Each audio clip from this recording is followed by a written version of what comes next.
नमस्कार, आप देख रहे हैं CWB हिंदी न्यूज। विक्रम संवत 2073 शक संवत 1942। आज कार्तिक मास के शुक्ल पक्ष की पंचमी तिथि, तदनुसार गुरुवार 19 नवंबर 2020। हम अपने दर्शकों का CWB हिंदी न्यूज पर स्वागत करते हैं। आज का विचार। ईश्वर कहते हैं, किसी को तकलीफ देकर मुझसे अपनी खुशी की दुआ मत करना, लेकिन अगर किसी को एक पल की भी खुशी देते हैं तो आप अपनी तकलीफ की फिक्र मत करना।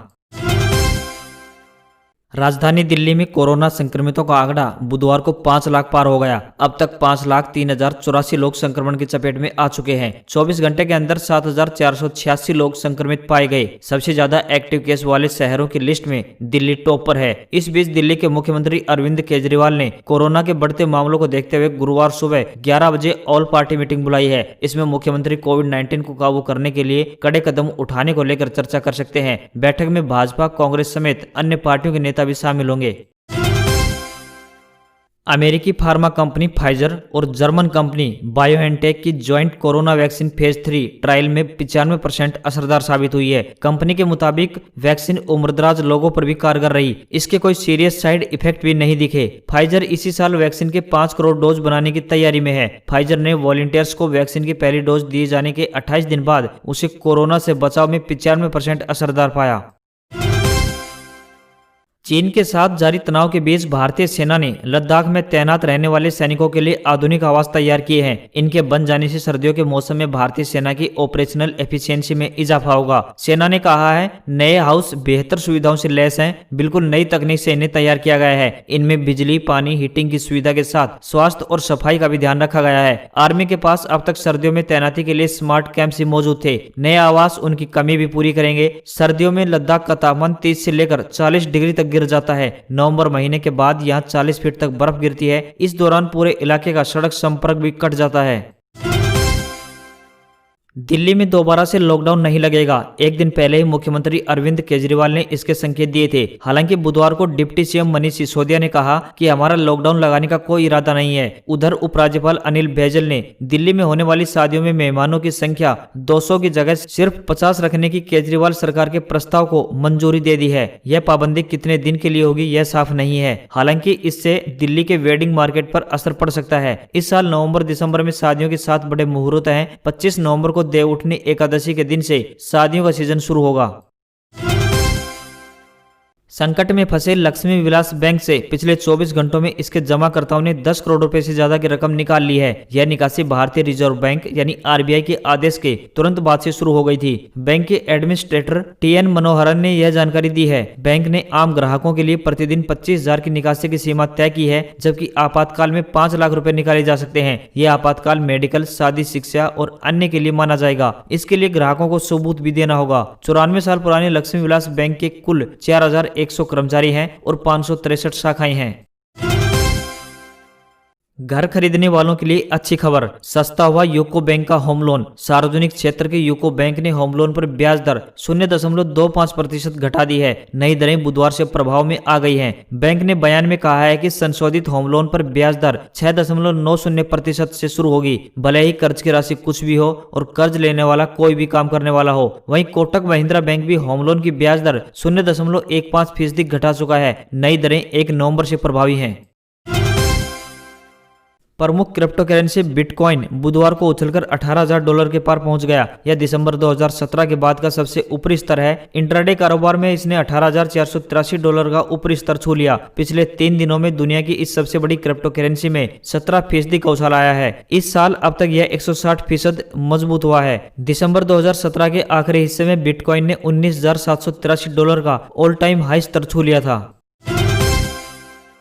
ब्रिटेन के पीएम बोरिस जॉनसन ने बुधवार को घोषणा की कि 2030 से ब्रिटेन में नए पेट्रोल और डीजल वाहन नहीं बिकेंगे। सरकार ने पहले जताई गई प्रतिबद्धता से 1 दशक पहले ही इन वाहनों की बिक्री बंद करने की समय सीमा तय की है। सरकार ने कहा है कि 2030 में नई पेट्रोल और डीजल कारों और वैन की बिक्री बंद हो जाएगी। हालांकि हाइब्रिड वाहन 2035 तक बेचे जा सकेंगे। योजना के मुताबिक पूरे इंग्लैंड में घरों और सड़कों पर इलेक्ट्रिक व्हीकल चार्ज पॉइंट का विस्तार करने के लिए 1.3 अरब पाउंड का निवेश किया जाएगा। हफ्ते के दूसरे कारोबारी दिन बाजार शानदार बढ़त के साथ बंद हुआ। सेंसेक्स 227.34 अंक ऊपर यानी 44,180.05 पर और निफ्टी 64.05 अंक ऊपर यानी 12,938.25 के रिकॉर्ड स्तर पर बंद हुआ। सोने की कीमतें 291 रुपए गिरकर 50,475 रुपए प्रति 10 ग्राम तक पहुंची तो चांदी 284 रुपए गिरकर 62,964 रुपए प्रति किलोग्राम हुई। कोविड-19 से बचने और उससे जुड़े अपडेट के लिए गूगल लगातार मैप्स में नए फीचर जोड़ रहा है। ऐसे में अब कंपनी ने मैप्स में गूगल असिस्टेंट ड्राइविंग मोड जारी किया है। इस मोड से एंड्रॉयड और iOS यूजर्स को रियल टाइम में कोविड से जुड़ी सटीक जानकारी मिलेगी। यानी आप घर से बाहर निकलने वाले हैं तब आपको पब्लिक प्लेस और ट्रांसपोर्ट जैसे बस, ट्रेन या ज्यादा भीड़ भाड़ वाली जगहों पर कोविड संक्रमितों के बारे में पहले से ही पता चल जाएगा। Central board of secondary education यानी सीबीएसई ने 10वीं 12वीं परीक्षा के दौरान आउट ऑफ सिलेबस के क्वेश्चन की समस्या से निपटने के लिए वैल्यू बेस्ड क्वेश्चन को लेकर दिशा निर्देश जारी किए हैं। बोर्ड के मुताबिक बोर्ड परीक्षा में कई तरह से प्रश्न पूछे जाएंगे। इसके तहत हर चैप्टर के बाद दिए गए क्वेश्चन के अलावा चैप्टर के अंदर से भी प्रश्न पूछे जाएंगे। यह क्वेश्चन चैप्टर के अंदर बने बॉक्स से रहेंगे, जिसके लिए बोर्ड ने सभी स्कूलों को निर्देश दे दिए हैं। बोर्ड के निर्देश के बाद अब स्कूलों को इस बारे में स्टूडेंट्स को जानकारी देनी होगी। दरअसल बीते कई सालों से कई विषयों के पेपर में आउट ऑफ सिलेबस क्वेश्चन आने की अफवाहें आती रही हैं। उत्तर प्रदेश में 8 महीनों से बंद यूनिवर्सिटी और कॉलेज 23 नवंबर से फिर से खुल जाएंगे। 50% छात्रों की उपस्थिति के साथ यूपी सरकार ने मंगलवार को यूनिवर्सिटी और कॉलेज खोले जाने को लेकर गाइडलाइन जारी की है। वहीं 8वीं तक के स्कूल खोलने की गाइडलाइन बेसिक शिक्षा विभाग ने तैयार कर ली है। केंद्रीय गृह विभाग को प्रस्ताव भेजकर परामर्श मांगा गया है। अब बस आदेश का इंतजार किया जा रहा है। इस बार राजस्थान पटवार भर्ती में बेरोजगार युवाओं के बीच जबरदस्त मुकाबला देखने को मिलेगा। पटवारी के एक पद के लिए 305 अभ्यर्थियों के बीच कंपटीशन होगा। राजस्थान कर्मचारी चयन बोर्ड की ओर से होने वाली पटवार सीधी भर्ती 2019 के लिए 13,49,000 से ज्यादा आवेदन मिले हैं। यह भर्ती 4,421 पदों के लिए होगी। परीक्षा 6 चरणों में करने का निर्णय लिया गया है। पटवार भर्ती परीक्षा संभावित 10 जनवरी, 17 जनवरी और 24 जनवरी को 2-2 चरणों में होगी। इन दिनों अगर आप 1 साल के फिक्स्ड डिपॉजिट यानी एफडी कराने का प्लान बना रहे हैं तो इससे पहले आपको ये जानना बहुत जरूरी है कि कौन सा बैंक इस पर कितना ब्याज दे रहा है। हम आपको बता रहे हैं कि देश के मुख्य बैंक 1 साल के लिए निवेश करने पर कितना ब्याज दे रहे हैं, ताकि आप अपने हिसाब से अपना पैसा सही जगह निवेश कर सकें। देश का सबसे बड़ा बैंक SBI 1 साल के फिक्स्ड डिपॉजिट यानी एफडी पर 4.90% ब्याज दे रहा है। इस हिसाब से अगर आप यहाँ 1 साल के लिए निवेश करते हैं तो आपको साल के अंत में 1,04,990 रुपए मिलेंगे।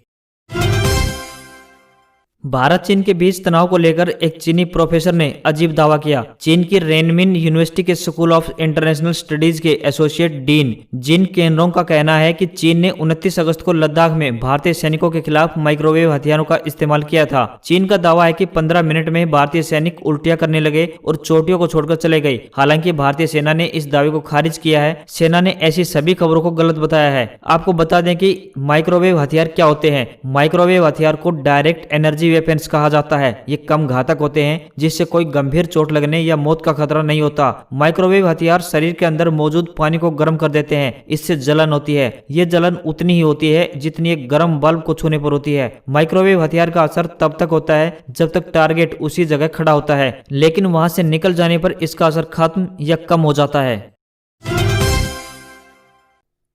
और अब बात आज के इतिहास की। 1857 के प्रथम भारतीय स्वतंत्रता संग्राम की वीरांगना रानी लक्ष्मीबाई का जन्म 19 नवंबर 1828 में हुआ। फ्रेडरिक ई ब्लेसडेल ने आज ही के दिन 1895 में पेंसिल का पेटेंट कराया। भारत की चौथी प्रधानमंत्री इंदिरा गांधी का जन्म 19 नवंबर 1917 में हुआ। हिंदी फिल्मों के प्रसिद्ध भारतीय संगीतकार सलील चौधरी का जन्म 19 नवंबर 1923 में हुआ। विश्व प्रसिद्ध पहलवान और हिंदी फिल्मों के अभिनेता दारा सिंह का जन्म 19 नवंबर 1928 में हुआ। हिंदी फिल्मों की प्रसिद्ध अभिनेत्री जीनत अमान का जन्म 19 नवंबर 1951 में हुआ। भारत की प्रथम मिस यूनिवर्स और प्रसिद्ध अभिनेत्री सुष्मिता सेन का जन्म 19 नवंबर 1975 में हुआ। भारत की ऐश्वर्या राय 19 नवंबर 1994 में मिस वर्ल्ड चुनी गई। कर्णम मल्लेश्वरी ने आज ही के दिन 1995 में भारोत्तोलन में विश्व कीर्तिमान स्थापित किया। और अंत में कल्पना चावला 19 नवंबर 1997 में अंतरिक्ष जाने वाली पहली भारतीय महिला बनी।